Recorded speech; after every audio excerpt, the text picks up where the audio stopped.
No? Chris Columbus in studio. What's up, sir? Chris Columbus. Welcome Take aboard. a seat, sir. We'll get back to your... Take a seat. We're just learning that Anthony here... I got a velociraptor. He just got a dinosaur backyard. for his backyard. It's like, dinosaur. Well, it's a life-size velociraptor. It might as well be a real one. Is it a piece of shrubbery or something? It's like a lawn ornament. Oh, okay. But it's like life-size. 5 feet tall. Okay. So it's really, it looks more than 5 feet tall. Badass. It might be a little taller than 5 feet, but it's pretty cool. It's like an actual size of what they were, and it's in my backyard now. It looks very very festive. Thank you, sir. But that's what you walked. Really, Thank you.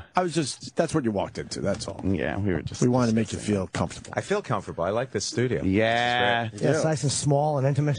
We had a larger one, but we had a massive studio. Yeah, so, yeah. Wow, you paw through your resume.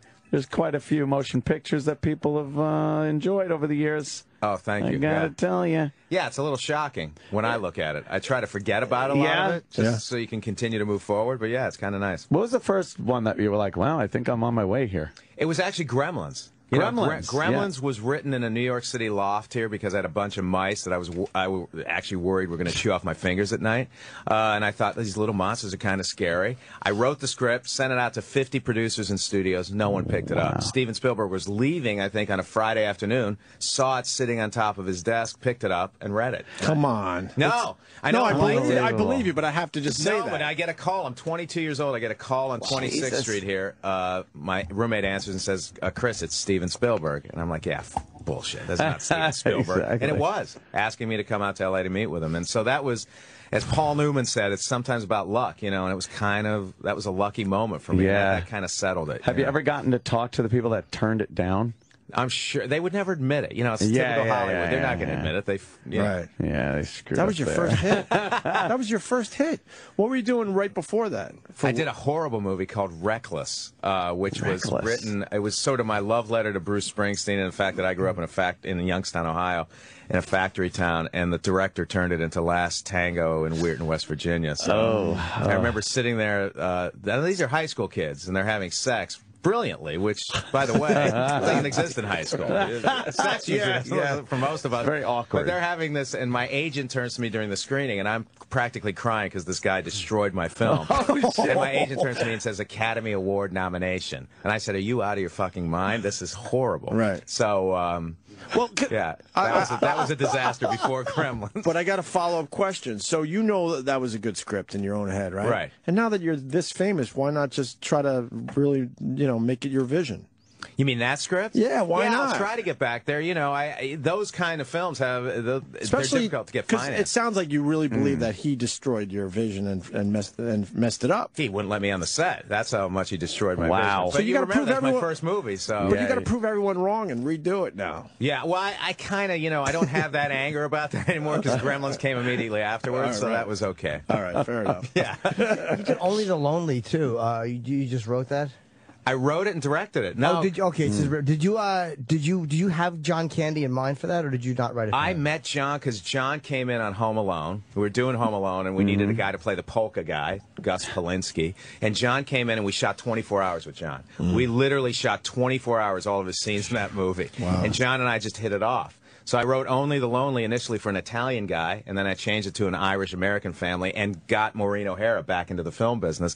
And John was maybe the nicest guy who ever lived. The funniest guy I've ever met. Truly hilarious, but also one of the sweetest guys in the world. One of his best performances. Not a lot of people saw that movie. I agree. I thought it was with Ali Sheedy. I thought it was just fucking fantastic. I thought he was very underrated as an actor. Like his serious moments and the things he did that were non-comedic, those moments he was fantastic in. Oh, thanks. Yeah, he was great to work with. Yeah, he was amazing. What made you, being a writer, what made you say, like, I could direct too? That was the, it was drilled into my head at NYU that you have to write in order to become a director. This is before the age of independent film. So for me, it was like, they told me that if you write enough screenplays and they're successful and they get made, you can also become a director. So, and I wanted to. I don't like, what's that? I guess it worked. It worked. I just didn't like sitting in a room. It felt so lonely just being in a room for 12 hours writing. Right. And I did it for a long. I did it until I could direct it. What was the first movie you directed? Adventures in Babysitting. Okay, that was Adventures in Baby. Did you feel vulnerable? Did you feel like, oh my God, are people going to listen to me? Were you hard ass or were you kind of? The first day I thought I was going to get fired. Really? I mean, That's a lot of directors say that. Yeah, I still feel when I get onto the side. Honest to God, I still feel like I'm going to get fired. It's that thing that haunts you. It's with you forever. So those first 3 days on Adventures in Babysitting, I thought they're going to see that I'm this big phony. That I'm fraud. Yeah, because I walked onto the set that first day. I'll never forget. And I've been preparing for this moment for years, and it was. Oh my God! What the fuck am I going to do? I forgot everything I had learned, and then I had to. It took about 5 minutes to get out of that. Yeah, but yeah, that was a terrifying moment, but it was a fun movie to do because I got to work with some great people like Albert Collins, the blues singer. Yeah, of course. But it's not always translatable. Like Stephen King writes, is a genius writer, but when he gets into the screenplay aspect of it, it just doesn't work. Like for some reason, his visions of his work is not as good as like Kubrick's vision of his work. Yeah, if you look at Maximum Overdrive in comparison with Shawshank, he wrote both of them. Right. I was just going to bring up Maximum Overdrive. I'm glad you did. That was called Trucks, I think. Yeah, the original that was a short story. Was Trucks. Rita Hayworth in The Shawshank Redemption was the short story. Yeah. Boring everyone, myself included.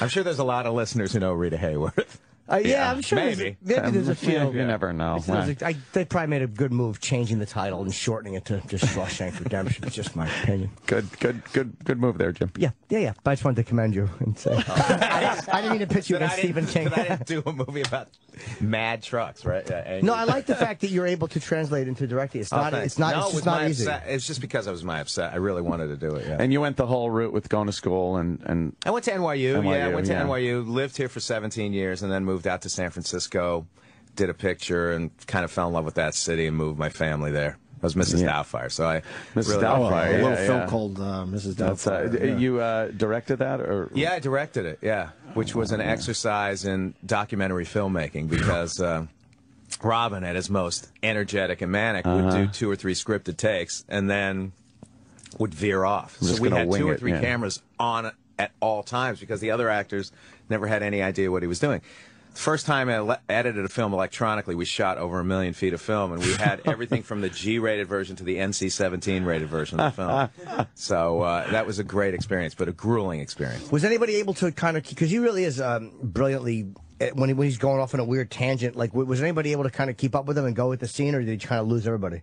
Every actor, remember I had pros. I talked to the actors beforehand, so I had Sally Field and Pierce Brosnan, and they were really able to keep up with him. It was exhausting for them though as well. Because they never knew, you never knew what was going to come out of his mouth, and he never repeated it. So the script supervisor's like scribbling madly. Christ, right. She was sweating. I thought she was going to have a heart attack. Keep up with him, He's a really good actor. Like I love his serious acting, even though Miss Doubtfire was brilliant in that. But I like his acting more than I ever did his stand up. He was great in Good Will Hunting. He's a great actor. Yeah, and he'll continue to do some great films. Yeah, I heard he made so much money off Good Will Hunting because he had an amazing back end deal that when his next bonus was about to kick in, that they had to just pull it out of the theater because it would have been too expensive. Like if they kept it in the theater, he would have had to hit another, or something like that. I forget where I read that, but I was like, that's because he made that movie, because Matt Damon and Ben Affleck weren't known at that time, so it was the fact that Robin won the Oscar for it. Right, made that movie a lot of money. It's a good. Just a little background on the name. My name? On your name, yeah. My father... sounds familiar. It sounds familiar. Rings a bell. Let me tell you something. My father, who, he was in a coal mining community, had 12 kids, right, in his family, Italian immigrants. Back then, when the woman had a baby, she'd go into the hospital, bam, she's out, drugs. He's out drinking. He comes back to the hospital, names the kid either Christopher or Christina, based on the sex of the baby. Grandmother gets up, changes the name. I'm born. my dad says, it's a long-lost wish of your grandfather to be named Christopher, so I get the name. Now, some people think I'm an asshole, like I've changed my name to this. I'm like, are you kidding me? You think that I would actually change my name to Chris Columbus? Like, and I want to be considered a serious filmmaker? Right. Jeez, it's like changing your name to Barney Fife. I was like, this is ridiculous. It's not going to happen. So but I didn't want to be a jerk and change my name, so I kept it. So that's how it existed, and there's nothing I can do about it. You should actually put a T at the end and call yourself Christ Columbus. That's something Bono would do. Exactly. So this is your first novel, right? Your novel, a book. A book that in 1999 was a script. I wrote the first 90 pages of a screenplay called Stones of Time, not House of Secrets. And by the time I got to page 90, it was a $500 million movie. So I put it in a drawer and went off to do the Potter films. Came back 4 years later. I couldn't get the idea out of my head. Looked at the manuscript again, maybe a television series, and again, too expensive. Wow, But I really couldn't get the idea out of my head, and about 2.5 years ago, I thought maybe a novel. But I don't want to. I couldn't lock myself in a room for a year and a half and ignore the film business. So I found this co-writer, a guy named Ned Vizzini. He's a brilliant young writer. I gave him the first 90 pages, said, see if there's something here. A week later, he sent me the first chapter, the first 8 pages of the novel. I liked it. I rewrote it, sent it back to him, bounced it back and forth.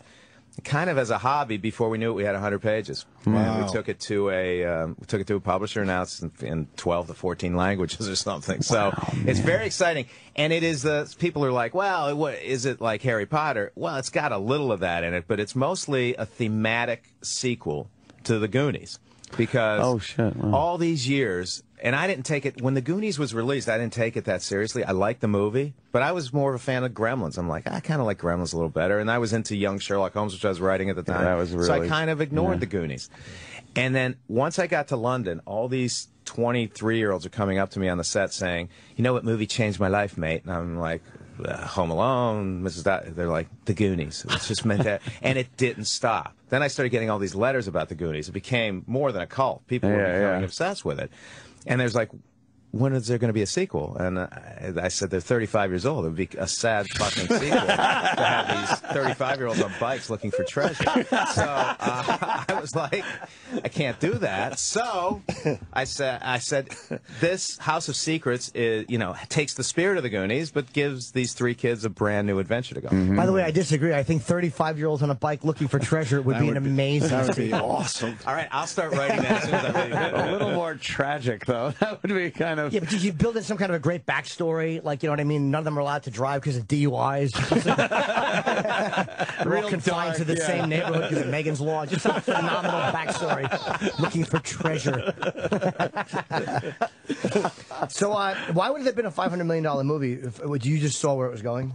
Yeah, the effects were just too incredibly outrageous. Now, of course, since visual effects are getting a little cheaper, there's a possibility it can be a movie someday, but we'll see. It will be a movie someday. There's a great endorsement by J.K. Rowling, which is really probably not easy to get on a book. No, she's it's extremely difficult, but I sent, I know her pretty well, and I sent her the book just to get advice on it, and she came back and said, you got to slow down the pace a little, add some more character stuff. Oh, wow. And so we took that to heart, and then a couple of weeks later, she sent me this quote, which was really... So she actually read the book. That's weird. Like, you figure a lot of people wouldn't take the time to read it when they're worried about their own, I guess, multi-trillion-dollar franchise. Well, certainly, most studio executives these days won't read anything over 4 pages. So I don't ever read this. But yeah, she read it. She loved it. And was the advice she gave you was good? It was good. We were working at such a fast pace that we had missed certain things in the book, and we went back and fixed those things. What were the character development things? Character development things, dialogue things, some logic things, yeah. I always think it's odd when you have a franchise of a movie and different directors direct different installments of it. What did you think of the ones, the Harry Potters that you didn't direct? It was interesting. At the time, it was not at the time we had sort of the weight of the world on our shoulders. And I'm not saying that there were some big expectations. That's as a filmmaker, everybody's looking at you like, who are you going to cast? Who's going to, what is Quidditch going to look like? Those are the kind of things that were on my mind for a long time when we were making the first movie. So the first movie was not a barrel of fun. We were really... Yeah. Because if we screwed that up, there would be no second Harry Potter movie, yeah. and it was too expensive, and we would have torpedoed the whole series. I wasn't thinking about that every day, or else I probably would have never left my house. Yeah, really. Man. So that was a little intense. Once the first movie came out on a Friday, and we realized that it was successful, that Monday we started shooting the second movie. So it was that quick. Wow. But literally, the second movie then became a lot of fun and became, even though it was a darker film, for me, a lighter experience. You just know that, yeah, hey, we're off and running. We're okay. And, People have responded to it. People like the movie. So that was good. And then on the, they were 2 movies, 160 days each for me, back to back. And I thought I was going to direct all 7. I thought, I have unlimited energy. Not the case. I was, physically and mentally, I was exhausted. I could barely put 2 words together after finishing the first. So were you supposed to do the third? Yeah, I was going to do the third. And you just tapped out. You said. I said, Steve Clovis said to me, "You got to read Prisoner of Azkaban. It's my best script." I said, "Steve, there's no way I can do this. I got to see my kids again before they're, Can you they're imagine tapping out of the Harry Potter series? It's but amazing I produced to me. the third one. I produced the third. You were still in, but yeah, I was there. That way I could work 8 hours a day as opposed to 16. Right. Wow. I'm sorry. Were you able to get creatively? You had some kind of input though in that one every too? day. Yeah, we had input on who was going to be cast, and it was just the day-to-day. But I did like J.K. Rowling's idea, her concept was constantly to make these films darker and darker. Yeah. We knew when we first met and talked about it that each book was going to get darker. So that we set that into motion initially, with the first 2 movies. The second movie's a little darker, a little more desaturated in color. Third movie gets a little darker. So, yeah, I've been very impressed by what the other directors have done, and particularly impressed by how great the kids have become as actors. Were you part of all 7 in the end? No. So you were done after 3? After 3, I moved back to the States, 2 and produced the third. Yeah. Gotcha. A lot of your movies, too, there's that youthful theme that goes through a lot of your screenplays and whatnot. Are you kind of in a state of arrested development throughout your life? Probably. I'm still, that's the problem. I still have the heart of a 10-year-old and the mind of a 10-year-old boy. Which can get you into trouble at times, but I just, I love that particular side of filmmaking. I love to sort of create those things that kids will, be able to watch for 20 years. That, on the other hand, we did a picture called The Help a couple of years ago that really opened up, for me as a filmmaker, seeing that it's possible to make a film that is, about character and about conflict and about something sort of deep, and audiences showed up. That's kind of rare. It's not Transformers, it was The Help. So I thought, well, there's still, and then this year you get inspired by movies like Argo and Beasts of the Southern Wild, and movies that people are actually going to see. And maybe the business is changing a little bit. Maybe people are getting a little tired of that. So House of Secrets is the stuff I've always been doing, but I get to do that as a book. And then from a film perspective, hopefully I'll have a career like Clint Eastwood. As Clint was doing movies about fighting chimpanzees 20 years ago, now he's one of the greatest living directors. So I'm still hungry. I've got, I really have about 20 years left, I hope, of making some good movies. What is there any genre that you haven't really gone into directing-wise that you want to? Or anything? Well, I didn't direct The Help, but I was on the set. I promised Spielberg I'd be there every day because it was a first-time director, so I was on the set every day. Yes. I had to promise him I wouldn't. Oh, boy. Good setup. Yeah, right? But, yeah, so I was... there's a lot of genres, but it depends on the movie. The movie has to be great. I've gotten myself into trouble because I get to that point where I get very anxious about directing. I want to get back on the set. It's just in my blood. So if a good script doesn't come along in about 16 months or 2 years, I'll end up doing. That's why I did a movie like I Love You, Beth Cooper, which is not a movie I'm particularly proud of. We had a director, David O. Russell, was going to direct it. Suddenly he dropped out at the last minute. The studio called me and said, "Why don't you just do this? It'll be fun. It'll be a lark." And I'm like, all right, I'll do it. And I did it. But you gotta you gotta be patient and say, I'm not doing it. You gotta know a studio is bullshitting when a studio says something will be a lark. It's probably, that's not studio language. No, it'll be fun. It's like sitting at poker and tossing so many hands in. After a while, you're just like, I gotta play something. Right. I'm tired of folding the whole time. Exactly. But now I have to be patient. So I will be patient before I decide what I'm going to direct next. Who's your favorite director when you were growing up? Like, who do you look at and go, I wish I could do one thing as good as him? I think it was, I grew up, I grew up in the 70s, so I got to see some pretty great directors. Sidney Lumet was one of the guys who I think is probably almost my favorite. Francis Ford Coppola, Scorsese, all the guys from the 70s. Did you ever see Q&A by Lumet? Yeah, it was good. So many people haven't seen it with Nick Nolte. And all that. It's a great movie. So many people. That's Nick Nolte's best thing. He plays a big tranny-loving Irish cop with a mustache, and he's wearing lifts the whole time. It's fucking fantastic. You really write a nice synopsis there, Jim. Please, I felt like I was watching a fucking home movie. Tranny-loving Irish cop? Well, without the cop part. But yeah, Sidney Lumet's great. How about Kubrick? You like Kubrick? I like Kubrick. You don't love him, though. I don't love him. I love Paths of Glory. I like movies that are emotional and have you know, but I do like him. You feel like he was overrated, or you just not his style? overrated. I respond to emotional directors. I love David Lean. I love Howard Hawks. I love Frank Capra. I love Spielberg.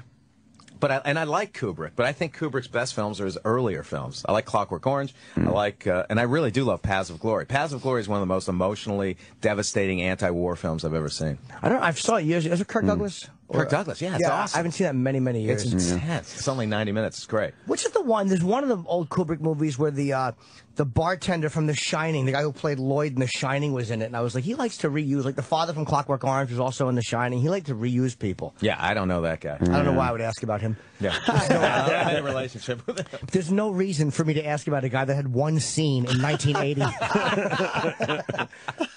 She was trying to sell a book, and I'm like, what about that guy that did one thing 42 years ago? Are you a director that a lot of takes, or you like getting it done pretty quickly? Well, after the Doubtfire experience, I like getting it done quickly. Done pretty quickly, yeah. You know, Robin is an exception. I'll do whatever I can to. But yeah, I like these days 2 or 3 takes. Yeah, definitely. Yeah. You get frustrated if. Well, it's the Eastwood. Eastwood does. You know, I worked with crew guys who said Eastwood would do one take, and the cameraman would say, "Clint, we panned a light," and the sound man, he goes, "I don't care, move on." So he, you know, I don't think I'm there where I would just go move. Well, forward. a gentleman of his size would move a wall. But 2 or 3 takes is good. Yeah. Huh? Yeah. So Eastwood's one of those guys that just wants to get it done, and he kind of knows. I think Jay Moore said that about him. Like he knows what he wants when he has it. Stories on him. He knows when he has it. 2 takes, and he knows, and and the actors are prepared. So that's why he gets such good performances, because the actors know they only got 2 shots. Only got 2 shots. Every actor will say, "Can I have a 5th or a 6th or a 7th?" If you indulge them, you never know what you have.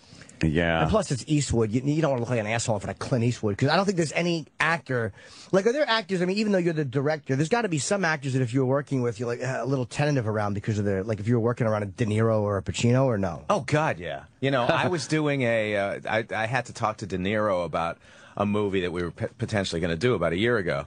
And his assistant said to me, Bob loves to talk on the phone. Just call him. And I'm like, can't I just email him? I don't really want to call Bob De Niro. I'm like, he's like, no, call him. He loves to talk. So I was dying because it was De Niro. It was raging full. It was You're hoping for the machine to pick up? Yeah. And he's just like, hello, hi, Chris. But he was the nicest guy in the world. But I had to call him about 5 or 6 times. And each time I couldn't get all of those performances out of my head. Yeah. You know, it's hard to...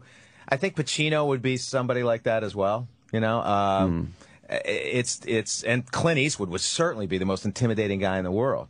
But for him, I don't think there's any actors that he would have that reaction. Like that's probably why they know not to fuck around, because it's like there's no actor that's going to alpha male Clint Eastwood on his set. I mean, well, that's a good thing about being that old, is you've outlived everyone else. So you're dealing with a bunch of young guys who aren't going to go up against you. You know? Yeah, they probably all look up to him. Yeah, exactly. See, that's why I'm good with Hollywood people, because I know all the inside stuff. Clint Eastwood's popular. Idiot. Hey, did you early on? Did you write or direct any episodic television? No, I never did. You never did any television. Do you look at that like? No, not at all. Particularly today. I mean, back in the day, it was probably when I was 23. I thought wouldn't want to do a Love Boat. Back then it was Love Boat and Alf. But now, you know, TV is almost better than the movies. Breaking Bad, the Game of Thrones, things like that. Yeah. I mean, I got here last night and I ran straight to the apartment and watched Game of Thrones. I just, you know, I'm obsessed with that stuff. I'm 2 weeks behind. Oh, so I won't tell you what happened. Yeah, please don't. Okay. Yeah, but it really is amazing how many great things there are now on cable. On regular TV, not too many. Yeah, it's amazing. It's stuff you can't get at movie. Was it a conscious decision not to write or direct for television early? Because I mean, a lot of directors did start, even Spielberg, you know, with the Night Gallery and things like that. You know, I just had somebody who drilled it into my head. You have to write movies. You have to write movies. Really? You know, and back then movies were. That was it. You know, television was not great back then. No. Except for Saturday Night Live, you know. Maybe Hill Street Blues or something. But now, like I said, it's a renaissance for television. Yeah. When you're writing a film, because I've written little things before, like scripts and stuff, but not a film script. Ransom letters. It's just, do you have an idea of what your beginning, middle, and end is going to be? Like, okay, this is kind of where I want to go, or you just go, this is a good idea. I hope I find something that doesn't suck to end it with, or do you kind of see the whole thing first? There's so much that sucks, and I have drawers of things that suck. But me too. I'm wearing them. Yeah, you have to take the shot, and sometimes you get 30 or 40 pages into something, and you're like, this is the worst thing I've ever read. Oh shit! Yeah, but you just have to do it. You gotta take the shot. But there are also people who will tell you not to do certain things. I remember when I had the idea for Gremlins. Every one of my friends said, God, you're such an asshole. That's the stupidest idea I've ever heard. And you have to break through all that. Same thing with Mrs. Doubtfire. I had people saying, are you out of your mind? Really? That's horrible. And you just have to see, that there's an end game, Wow, that's ballsy to not get like, all right, you're right, this sucks. Right. And I wish someone would have said that about Bicentennial Man. But they didn't. I never saw Bicentennial Man. Did you not like the way it came out? It was kind of not a great movie. There's certain movies I've done, and I've been knocking that movie for a while, but it's really because you get into it for the wrong reason. Like I said earlier, Rob and I had just done Mrs. Doubtfire, and he did a great cameo in 9 months, and we're talking, and we said, we should work together again. It'd be fun. There's a script, Bicentennial Man. The script was not ready. We said, well, we'll do it anyway. We get into the middle of it, and there's a whole boatload of issues and problems with the material. So I avoided that pitfall again as well. Oh, okay. Well, does he not like it either? Oh, Robin busts. In his stand-up, he'll always bring out Bicentennial Man. I think I was first, though. I'll take credit for being the first guy to jump on that movie. But I like the guy who will criticize his own stuff, because then you know it's genuine when you say that you like something. Right. You have to be a dick to come to really, honestly, and there's a lot of them in Hollywood, a guy who would say, well, I love all of them like they're my babies. Well, they're not really your babies. Some of them are, Yeah, somebody else's babies. Somebody else's babies that you don't want to see, Someone screwed this one up. Are you like technical modern guy with a computer, or you use a pen still when you're writing? I'll do. I'm doing something on E Street Radio later, and I had to, I did all that longhand. And when I write, but when I was writing the book, it was all computer. It was all emailing back and forth. The writer and I have only met each other 5 times in person. Isn't that amazing how that's gotten to where you can just exchange ideas instantly like that? A lot of musicians do that too. You just take a file, send it to somebody, they throw it in the studio, lay down guitar tracks to it, send it off to the next guy, and you could get an entire song done, an album done without the band ever meeting. It's kind of amazing. I mean, Ned and I, we said at the outset, it's not the Clint Eastwood thing, certainly, but I've been, I'm 20 years older than my co-writer, and he, again, is a Goonies fan and loves all that stuff, and I said to him, look, if I send you a chapter, feel free to edit it, cut dialogue, do whatever you want. There's no ego about it, and you should feel the same way about what I do to your stuff. Don't be concerned about that. And we had a good relationship. There were never any fights, Wow, yeah. See, I find collaboration to be so hard. Like, I hate when people change my word. Like, it's really, like, you know what I mean? I don't know how you do that. I admire the ability to do that, because that's a much better way to work creatively. It's just you have to do it in the film business all the time. I mean, the most important part of a long career in the film business is collaboration. Yeah, if you're not collaborative and you're fighting, you can be a jerk and fight for something that's wrong. I've seen that happen. I've seen people fight for a bad idea. What's the point? Just you pick your battle their idea, right? Yeah. You got to pick the ones you're going to fight for. Yeah, exactly. I hate when people change my I don't know why I just said that twice. Because you really hate it. I know, but I said it once. You all thought your ears fell off. You all heard it. That's why you reiterated. You acknowledged it, and I just had nothing else to say. So I'm like, always repeat. That's popular in a conversation. John's an idiot. But the book is called House of Secrets, and you're obviously a great and prolific writer and worker. So this is a book I'll read. We just got this today, or I would have been more prepared. This is the advanced copy. You guys should get the hardcover. Looks cool. I'm like a book geek and nerd, and when I got it on my desk, there's like a nice solid hardcover with illustrations. It's really cool. I like the advanced copy signed though, because no one else has that. Okay, I'll sign it for you. I don't sell it. I just keep it for me. Of course you do. He's got a museum at his house. I really do. It's I amazing. just show girls. I'm like, look at this. She's like, what is that? I'm like, Wonderful. Okay. Yeah, okay.